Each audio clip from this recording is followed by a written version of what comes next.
अस्सलाम वालेकुम students, today our lecture is on the topic of free radicals. ठीक है, फ्री रेडिकल्स जो हैं आज हमने पढ़ने हैं। फ्री रेडिकल्स क्या होते हैं? ऑड नंबर का क्या मतलब है? एक होता है इवन नंबर, एक होता है ऑड नंबर। ठीक है, आपने मैथ में ये टर्म्स पढ़ी हैं। ठीक है, ऑड नंबर का मतलब क्या होता है कि अगर हम 2 के मल्टीपल की बात करते हैं तो उनको हम इवन नंबर कहते हैं, जो 2 के टेबल पे डिवाइड होने वाले होते हैं। ठीक है, तो उनको हम क्या कहते हैं? इवन नंबर्स कहते हैं। और ऑड नंबर क्या होते हैं? 1, 3, 5, 7, 9, ये सारे क्या होते हैं? ये ऑड नंबर होते हैं। ठीक है, तो एटम और ग्रुप ऑफ एटम पोजेसिंग या having odd number of unpaired electron is called free radical. Atoms या ग्रुप ऑफ एटम्स इस तरह के जिनके पास फ्री जो होते हैं इलेक्ट्रॉन हो, अनपेयर्ड इलेक्ट्रॉन। पेयरिंग क्या होती है कि 2-2 की फॉर्म में हो इलेक्ट्रॉन, और अनपेयर्ड का मतलब है कि वो पेयरिंग में इन्वॉल्व नहीं होंगे। डेफिनेट सी बात है, जब पेयरिंग में होंगे तो वो 2 के मल्टीपल में चीज़ आ गई। तो जब वो एक आधा इलेक्ट्रॉन या 3 इलेक्ट्रॉन इस तरह से वो पड़े हुए हैं, अनपेयर्ड इलेक्ट्रॉन पड़े हुए हैं, तो उनको हम क्या कहते हैं? अनपेयर्ड इलेक्ट्रॉन कहते हैं। और वो अनपेयर्ड इलेक्ट्रॉन जब ऑड नंबर में होंगे, ठीक है, तो ऐसे एटम और ग्रुप ऑफ एटम को हम क्या कहते हैं? फ्री रेडिकल कहते हैं।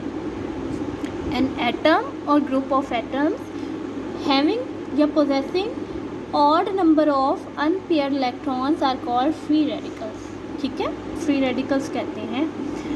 अब इनको हम रिप्रेजेंट कैसे करते हैं? It is represented by putting a dot over the symbol of the element. कोई भी एलिमेंट है उसके ऊपर क्या साइन शो होगा?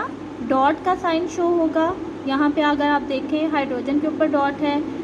ठीक है, हाइड्रोजन के ऊपर डॉट क्यों है? क्योंकि हाइड्रोजन के पास भी आउटर मोस्ट शेल में एक ही इलेक्ट्रॉन होता है। एक क्या होता है? ये ऑड नंबर है, ये इवन नंबर है? ऑड नंबर है। ठीक है, तो odd number of electron. Chlorine के पास कितने इलेक्ट्रॉन हैं? क्लोरीन के पास 17 इलेक्ट्रॉन्स होते हैं। तो अगर आप उसकी पेयरिंग करना शुरू करो तो एट द एंड उसके पास एक इलेक्ट्रॉन, 17 वाला इलेक्ट्रॉन जो है वो अनपेयर्ड रह जाएगा। तो इसका मतलब है वो भी क्या है? वो फ्री रेडिकल की फॉर्म में होते हैं। ठीक है, तो ये सारे के सारे आपके पास एग्जांपल किसकी है? जिसके ऊपर डॉट का साइन शो हो रहा है, तो ये क्या है? ये फ्री रेडिकल्स हैं। या अगर इनके पास एक इलेक्ट्रॉन है। ठीक है, तो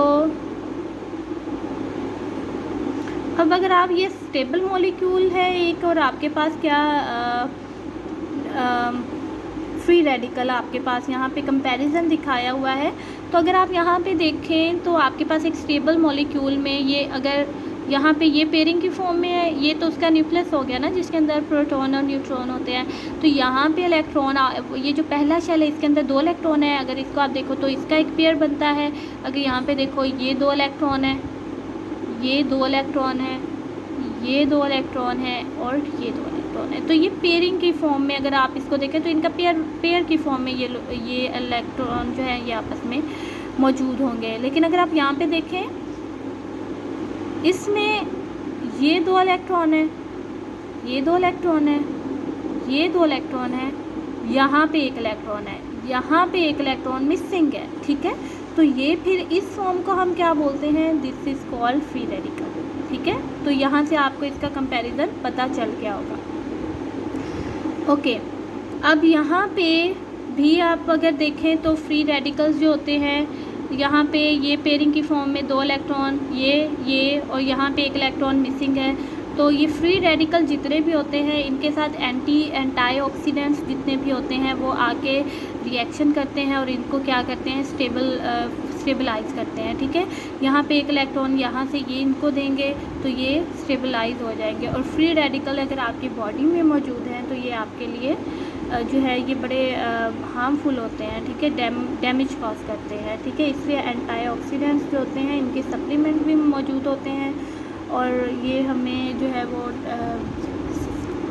जो है डिफरेंट, जिस तरह एलोवेरा है या कोई भी हमारे पास प्लांट्स हैं उनमें ये मौजूद होते हैं। ठीक है, ओके, अब now we will discuss the formation of free radical. Free radical बनते किस तरह से हैं? तो यहाँ पे हम देखेंगे कि होमोलिटिक क्लेवेज होती है, homolytic cleavage of the bond between two atoms when they absorb light और हीट।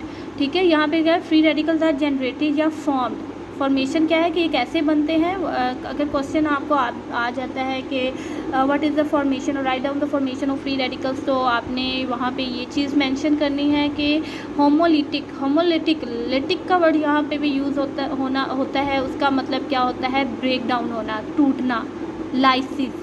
जिस तरह ग्लाइकोलाइसिस आप पढ़ते हो, लाइसिस, ठीक है, वहाँ पे भी लाइसिस का वर्ड यूज़ होता है, यहाँ पे लिटिक का वर्ड यूज़ होता है। तो इसका क्या मतलब होता है, ब्रेकिंग होना, टूटना, ब्रेक डाउन होना। होमो का वर्ड यहाँ पे भी यूज़ होगा, उसका मतलब क्या होता है, सेम या इक्वल।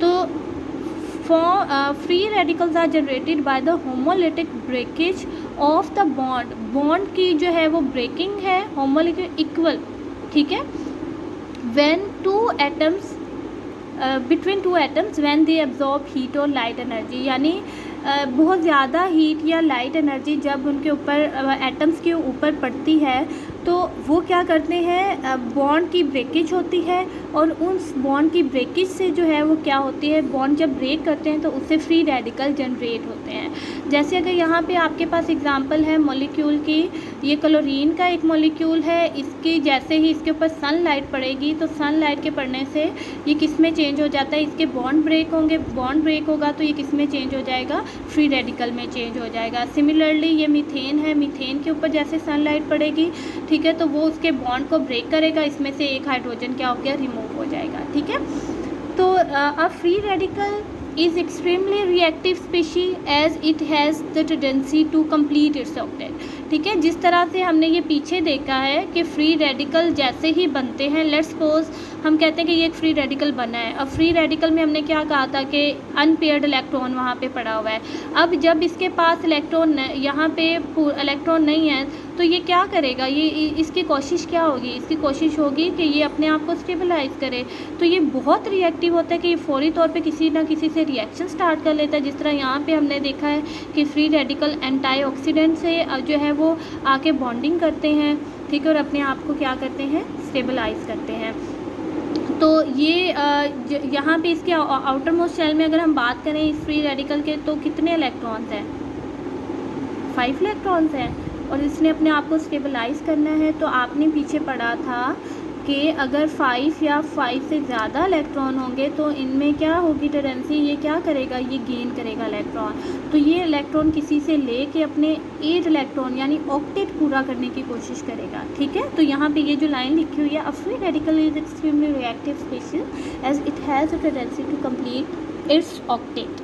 ठीक है, तो ये अपना ऑक्टेट पूरा करने के लिए क्या करेगा, रिएक्शन स्टार्ट कर देगा और जो है अपने आप को स्टेबलाइज करेगा। ठीक है, now we will discuss the differences between ion and free radical.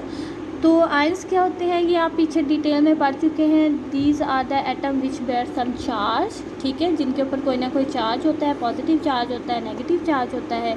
ठीक है, और वो किसका बनता है, आप पीछे आयोनिक कंपाउंड जो होते हैं, जितने भी आयोनिक कंपाउंड जो होते हैं वो बनाते हैं, आयंस बनाते हैं।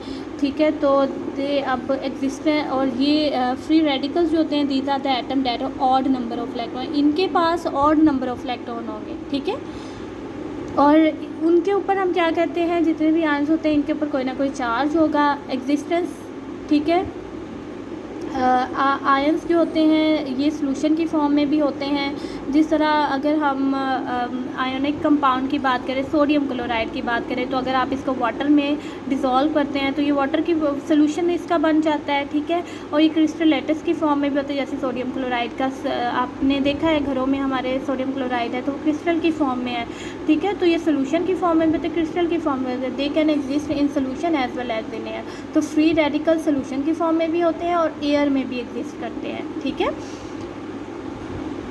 यानी एयर में आपको पता है कि डिफरेंट गैसेस होती हैं, तो वहाँ पे भी जो है फ्री रेडिकल भी वहाँ पे मौजूद होते हैं। Effect of light on formation there formation is not affected by the presence of light, यानी इन पर अगर लाइट पास करेंगे भी तो इनकी फॉर्मेशन पे उसका कोई असर नहीं होगा। अगर इन्होंने बनना है तो बनना है, अगर नहीं बनना तो वो नहीं बनेंगे, ठीक है।